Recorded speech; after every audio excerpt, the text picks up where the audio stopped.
Reasons bakit yung lalaki yung magli-lead sa relationships at hindi yung babae. Sa pananaw ko, kasi ang babae hindi by nature na pinanganak para mag-lead.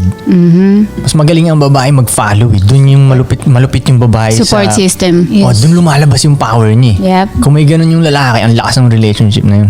Tsaka ang lalaki kasi, mas logical kami mag-isip eh. Yes, hindi So emotion. pag may magdidesisyonan based on logic Gets. talaga. Tama o mali. Hindi yung... Facts. Oh, hindi yung what feels good.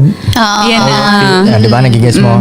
Babae Ah, kasi mali. ganun. Oh, so, ganun. Kung hindi Tropa yan, porket tropa. masarap sa pakiramdam, tama. Yeah. Yes, Hindi yes. kasi pag babae ganun mag-decide eh. Pag masarap sa Based on pakiramdam. emotion. Oo. Lagi Hindi lahat ng yan. masarap sa pakiramdam tama eh. Yep. Mas majority nga dun mali. Mali.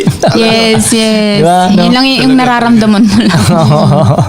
Parang sa pagkain ba, kung ano yung masarap, yung ba yung hindi tama. Yes. So, yun ang Oo rason. nga, no? Totoo. Yun ang sa tingin kong rason.